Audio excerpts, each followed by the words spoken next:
Sir जब भी हम होम्योपैथी के बारे में पढ़ने या समझने की कोशिश करते हैं जी तो हमारे सामने कुछ होम्योपैथिक प्रिंसिपल्स आते हैं जिनमें सबसे पॉपुलर है like cures like.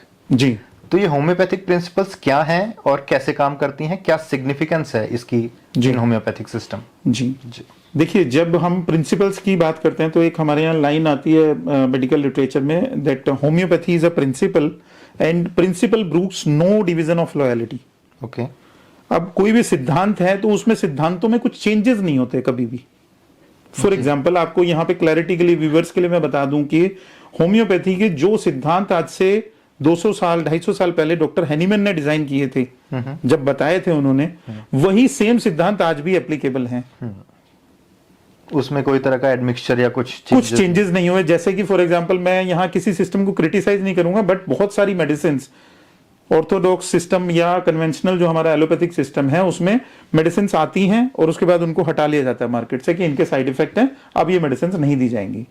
For example, शुरू में हमारा फर्स्ट जनरेशन ऑफ एंटीबायोटिक था, उसके बाद सेकंड जनरेशन, ऐसा करते हुए डिफरेंट जनरेशन ऑफ एंटीबायोटिक्स है। बट हमारी बेलाडोना जो होम्योपैथी में अगर मैं बात करूं, या ब्रायनिया या ओनोस्मोडियम या सिड्रोन या कोई भी XYZ मेडिसिन जो भी हमने आज से 200 साल पहले बनाई थी, आज भी उन्हीं प्रिंसिपल्स पे स्टैंड करती है।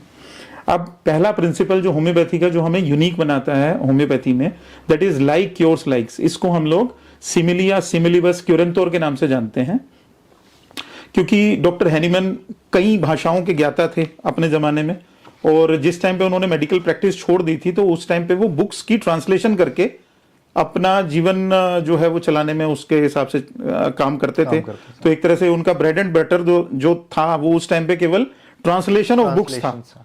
और इनफैक्ट जो हमारा आज होम्योपैथिक सिस्टम भी बना है, वो भी उन्होंने एक कलेंस मटीरिया मेडिका को वो जर्मन से और हेब्रू लैंग्वेज में ट्रांसलेट कर रहे थे। उस दौरान उनको सारा चीजें समझ में आई और उनको लगा कि ये शायद, वहां लिखा हुआ था कि medicine is curing malaria just because it is bitter. अब cinchona is curing malaria because it is bitter, तो उनको हजम नहीं हुई ये बात कि कोई भी चीज कड़वी है तो इससे क्या मालूम पड़ता है कि वो उसको मलेरिया को ठीक कर सकती है। तो उन्होंने कुछ सिनकोना के कुछ जो थे हर्ब्स, सिनकोना उनको मालूम था because he was a pharmacist. तो खुद फार्मासिस्ट होने की वजह से उन्होंने सिनकोना बार्क जो है घर में लेके आए और थोड़ा थोड़ा सिनकोना बार्क खाना शुरू कर दिया। अचानक से जब 3-4 दिन उन्होंने लगातार लिया तो उनको 102, 103 फीवर। अब उस जमाने में थर्मामीटर भी इन्वेंट नहीं हुआ था, बट हाई फीवर आने लगा। कब कभी चढ़ने लगी, जैसा कि मलेरिया में होता है। तो उनको समझ में आया कि ये दवा खाने से अगर इस तरह के सिम्टम आ रहे हैं, इट मींस ये इस वजह से इस तरह के सिम्टम्स को ट्रीट कर सकती है, ट्रीट कर रही है। दैट्स वाई जो हमारा जो फर्स्ट सिद्धांत है, जिसको हम लोग बोलते हैं सिमिलिया सिमिलीबस क्यूरेंतोर, जो आपने बताया लाइक क्योर्स लाइक, तो सेम उसी तरह की सिम्टम सिमिलैरिटी में अगर हम वो मेडिसिन पेशेंट को दे देंगे, उसको एक पर्टिकुलर प्रोसेस के थ्रू, जिसको हम लोग पोटेंटाइजेशन बोलते हैं, वो पोटेंटाइजेशन हमारा सेकंड प्रिंसिपल है। ठीक है। अब थर्ड प्रिंसिपल की बात आती है होम्योपैथी में, जो सबसे इंपॉर्टेंट है, दैट इज ड्रग प्रूविंग। जो मैंने आपको पहले भी बताया कि ये एक अकेली ऐसी मेडिकल साइंस है जो कि मेडिसिन को हेल्दी ह्यूमन बींग्स के ऊपर हम लोग नेचुरली, जैसे सिनकोना बार्क डॉक्टर हैनीमैन ने ली, ऐसे ब्रायनिया, बेलाडोना, ओनोस्मोडियम या कोई भी XYZ, थूजा या मेड्रोइनम, कोई भी मेडिसिन दे करके पेशेंट को, हेल्दी ह्यूमन बीइंग को, पहले उस पर एक्सपेरिमेंट किया जाएगा, फिर उसके सिम्टम्स को रिकॉर्ड किया जाएगा, फिर उसके बाद क्लिनिकल स्टडी होगी। तो ये 3 हमारे मेन प्रिंसिपल हैं, जिसका मैंने दोबारा से मैं एक बार कर देता हूं रिव्यू। लाइक क्योर्स लाइक, जिसको हम लोग बोल देते हैं सिमिलिया सिमिलीबस क्यूरेंतोर। Number 2 is theory of drug proving. जो तीसरा नंबर है ड्रग डायनेमाइजेशन और पोटेंटाइजेशन। डायनेमाइजेशन जो वर्ड जो था, वो पूरे वर्ड में यूज करने वाले कि ड्रग्स को डायनेमिक वे में भी दिया जा सकता है। आज भी इस पर रिसर्च चल रही है, और डॉक्टर हैनीमैन ने उसी जमाने में बोल दिया था कि 300-400 साल लग जाएंगे जो हम सिस्टम बना रहे हैं उसको टेक्निकली वेरीफाई करने में। ठीक है। बिकॉज तब तक ना तो माइक्रोस्कोप बना था, ना बैक्टीरिया की खोज हुई थी, ना वायरस की खोज हुई थी। इनफैक्ट अलेक्जेंडर फ्लेमिंग ने जो पेनिसिलिन वैक्सीन थी वो भी उसके बाद बनाई। ठीक है। यानी उसके 100 साल बाद वैक्सीन बनी, जिस टाइम पे उन्होंने होम्योपैथी बना दी थी, और वो अपने टाइम का काफी बड़ा ब्रेक थ्रू माना जाता है। ब्रेक थ्रू, आप हैरान हो जाएंगे कि तो जिस टाइम पे ऑस्ट्रिया के किंग थे, मैं कहीं बुक में पढ़ रहा था लिटरेचर में, तो उनकी जब डेथ हुई तो वो वेनिसेक्शन से हुई। वेनिसेक्शन मींस उनको जितना ब्लड उनका निकलना चाहिए था उससे ज्यादा ब्लड उनका निकाल दिया गया। यानी उस टाइम पे लोगों को ये तक नहीं पता था, डॉक्टर्स को भी इतना ज्यादा मालूम नहीं था कि कितना ब्लड हमारे पास है। बॉडी के अंदर। आज तो हम लोगों को सारे फैक्ट्स एंड फिगर्स क्लियर हैं, और अगर किसी बंदे में से 1 लीटर 1.5 लीटर 2 लीटर आप ब्लड ही निकाल देंगे तो वो बचेगा कैसे?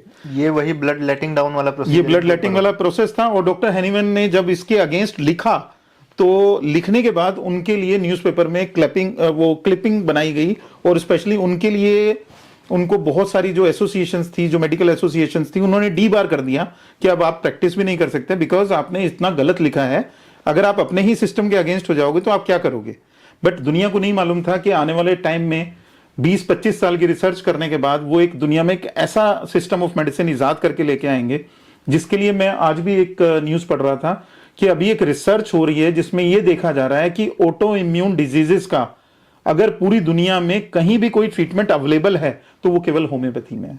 और मुझे ऐसा कहते हुए अतिशयोक्ति नहीं होगी अगर मैं भी बोलूंगा कि बहुत सारे होम्योपैथिक डॉक्टर्स आज जो हैं वो इस तरह की डिजीजेस को क्योर भी कर रहे हैं, टोटली पेशेंट ठीक भी हो रहे हैं। रूमेटॉइड आर्थराइटिस के पेशेंट जो कि किसी टाइम पे व्हील चेयर पे चल के आ रहे हैं, आज पेशेंट जो है नॉर्मली अपने लाइफ लीड कर रहे हैं बिना किसी स्टीरॉइड के, बिना किसी पेन किलर की अपनी लाइफ आराम से उनकी चल रही है। रूमेटॉइड आर्थराइटिस या उस तरह की हम और भी ऑटोइम्यून डिजीज के बारे में बात कर सकते हैं, बट ये एक अपने आप में एक अजूबा था कि लोगों को वो रेबल राउजर जो उस जमाने का रेबल राउजर था, या मैं और इसको सिंपल लैंग्वेज में बोलूं कि इंस्टिगेटर थे वो, कि भी आइडेंटिफाई किया उन्होंने लाइफ में। पहले पता लगा तो लोग उनको ये समझते थे कि ये प्रॉब्लम क्रिएटर है।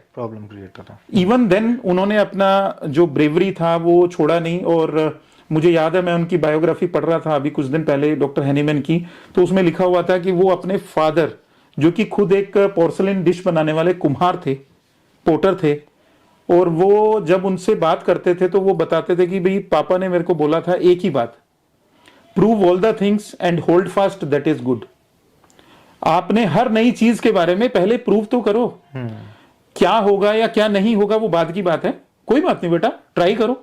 जैसे हम लोग आज अपने बच्चों को समझाते हैं ना, एक बार साइकिल चलाएगा तभी गिरेगा तभी सीखेगा, तो same thing was 270 years back, जब उनके फादर ने जो उनको बीज डाला था कि आपने हर एक चीज को प्रूव करना है, जो अच्छा होगा उसको रोक लो, उसको पकड़ के रखो, उसके ऊपर स्टिक हो जाओ, फिर आगे मेहनत करो, और उसको आज रिसर्च बेस्ड या एविडेंस बेस्ड आज होम्योपैथी का तो कोई मुझे नहीं लगता आज कहते हुए मेरे को इसमें कोई प्रॉब्लम है कि आज एलोपैथिक डॉक्टर्स को अपने प्रोफेशन के लिए खतरा महसूस होता है। होम्योपैथिक डॉक्टर बहुत सारे एलोपैथिक जो मुझे नहीं पता कि ये कंट्रोवर्सी तो नहीं हो जाएगी, बट मैं फिर भी ये चीज जरूर ऐड करूंगा यहाँ पर कि एलोपैथी जो सिस्टम ऑफ मेडिसिन है, बहुत सारे डॉक्टर्स स्पेशली स्किन के जितने भी डॉक्टर्स हैं वो कई बार ये भी बात बोल भी देते हैं कि स्किन का जो ट्रीटमेंट बेस्ट होम्योपैथी में है ना वो हमारे पास नहीं है।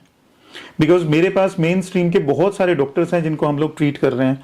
कुछ डॉक्टर्स हैं, मैं नाम तो नहीं ले सकता, लेकिन पीजीआई जैसे इंस्टीट्यूशन जो हमारे चंडीगढ़ में है उसके भी डॉक्टर्स जो है हमारे पास ट्रीटमेंट ले रहे हैं होम्योपैथी में। खुद अपना ट्रीटमेंट होम्योपैथी में चल रहा है and they are proud for it. और वो सोचते हैं, बताते हैं, खुद भी बोलते हैं, कई बार हो सका तो नेक्स्ट पॉडकास्ट हम उनके साथ भी करेंगे।